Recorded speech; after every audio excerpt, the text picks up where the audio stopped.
almost as like a purging, where you got to go through this to get forward, and it's unfortunate. It's unfortunate, but I hope they stick with it, So moving on, the Keighley Cougars chairman Gary Fawcett has given notice that he will be stepping down as chairman of the League One side later this month. Fawcett, who had been chairman of the club for over 8 years, believes it is time for a change at the helm of the West Yorkshire side, and has cited his other commitments as another reason for his decision to move away from the board of the Cougars.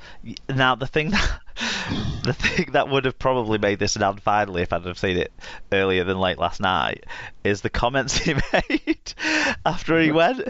He basically did like a professional statement saying, we'll see you later. I'm just trying to find which of the paper. I think it was in League Weekly, because they prefer a bit more gossip than League Express.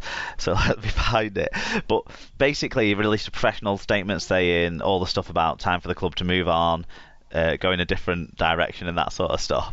And then a couple of days later, or a day or so later, this came out. Now, the beauty of having stepped down means that I don't have to be measured or diplomatic about what I say anymore. One thing I have noticed is there is a certain tiny proportion of crazies out there who've got nothing to say about our club. Some of them who should know better, having been in the same position at the club as I am now. One example of craziness is the statement that I ran off with the money from the Bradford Bull games on March the 11th. Having had only one home game that month, I wonder how this individual thinks that the players' payroll and other running costs were met in March. Whoever made that statement up is up to mischief, and their motives should not be trusted. Fantastic. Well, I know my and just for the record, my third favourite player of all time, Gary Schofield's involved down at the Cougars. So I wonder if he's going to get a leg up there. I hope they don't put him in charge. That'd be dreadful. But yeah, without a doubt. Yeah, third. So obviously Peacock's your favourite. No, you. Oh, mate, you're so far off. Let's just do the Leeds thing now, quickly. Yeah. So, my favourite player of all time is Cliff Lyons, who's an absolute legend of the game. And my second favourite player of all time, which you should probably know, is Danny Maguire, mate. I have Danny Maguire signed memorabilia in my wardrobe, up next to my clothes, and then Scoey third. Yeah, so Cliff Lyons, Danny Maguire, Scoey. Wow, there you go. No, there you go. You've got so much love for them all that it's hard to tell who you love the most at times. It is. But it is. You shouldn't have favourites. That's what they tell us. And finally, the RFL will welcome Marie Curie nurses to lead Super League sides out at Magic Weekend. The charity's expert hospice teams work to care for and support patients and their families living with terminal illness and help them make the most of their time they have together. 6 nurses from Marie Curie hospices in Newcastle will lead out each Super League side onto the pitch for all 3 top-tier fixtures on Saturday, May the 19th. I think that's a really nice sort of heartwarming story to end the news section with. So we're now going to move on to Super League match reviews.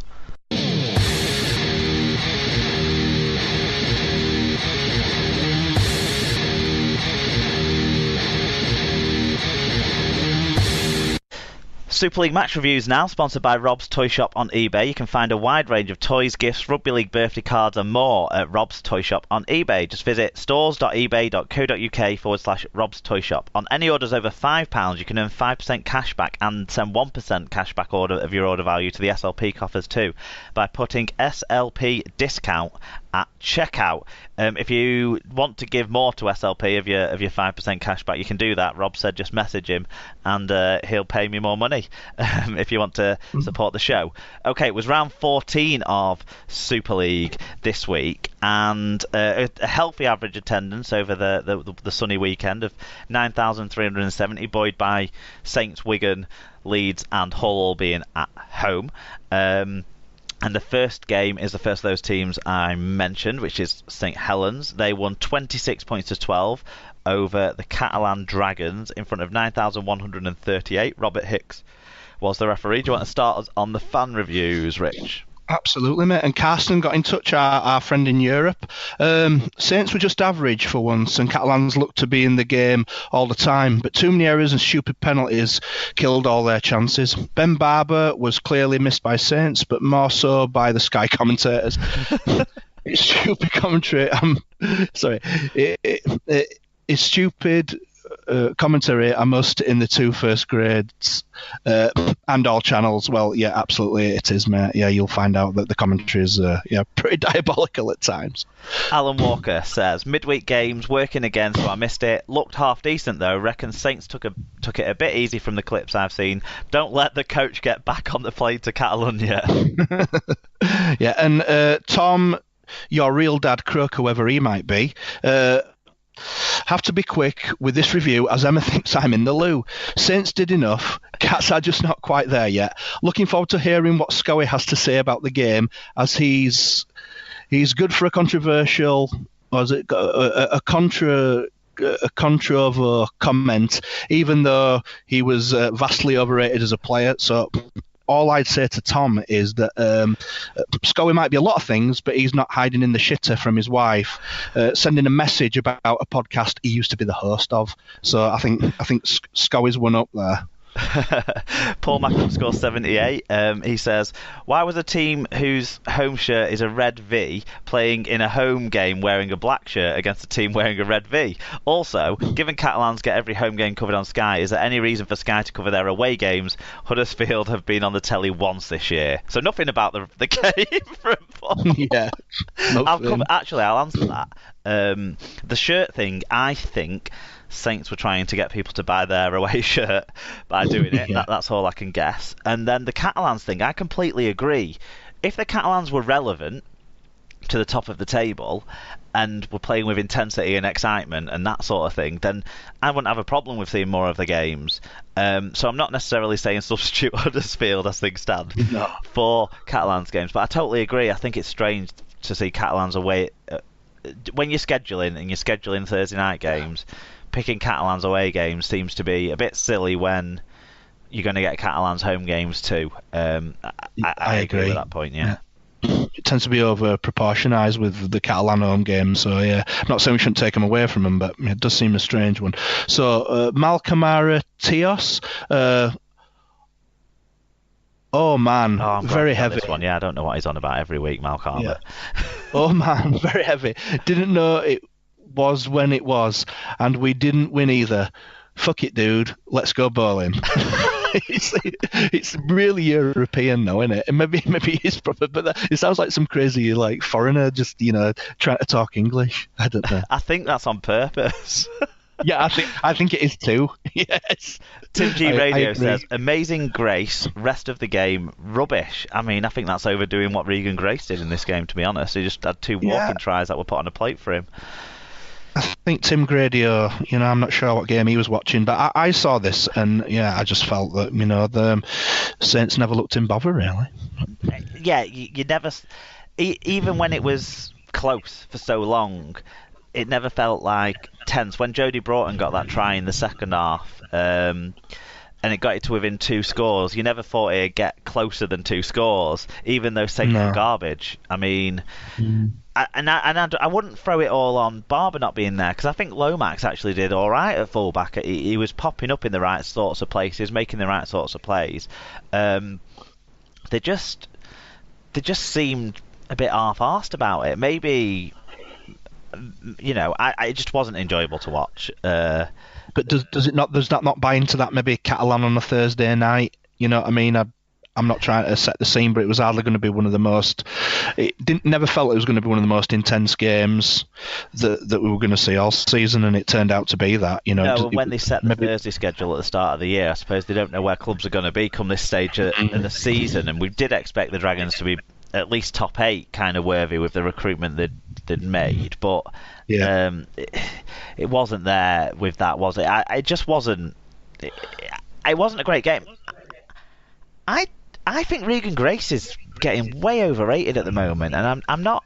I was one of the first people to say how good I thought he could be and stuff, so I'm not trying to knock him too much. But to me, I don't understand what Adam Swift has to do to get a game. He's scoring tries when he goes plays at Chef, and if Regan Grace is getting gifted stuff, because he made a couple of howlers again on this one. He seems to have opportunities that he doesn't take as much as the ones he does take, and I don't want to get at him at all, because he wasn't the reason why this game was not a great watch, but it's just it's Tim's fault. If you're listening, it's Tim's fault. You out. Yeah.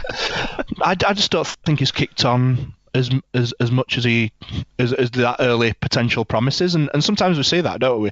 We see players burst onto the scene, and then it takes them a while to find their feet again. And not to throw a pun in there, but he does seem a bit like Bambi on ice at times, and I just think he looks a bit loose. I think he needs to maybe grow into himself a little bit, if that makes sense. No, I agree. Although we never really felt Catalan were going to get back into it, when Braden Williame was forced off in the second half, I think that upset them a bit because he was their best player in the game when he was on. So, a bit of sympathy for them there. I still don't think it would have made much of a difference. That's kind of all I've got to say on this one, if I'm honest.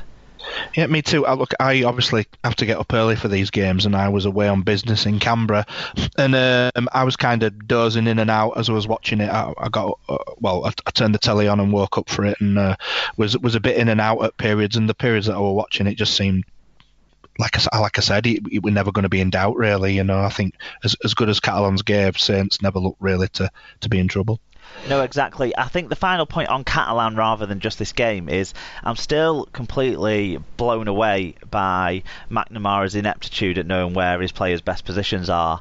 I can't believe he's still picking Sammy Soni-Langi in the halves like that's a realistic option.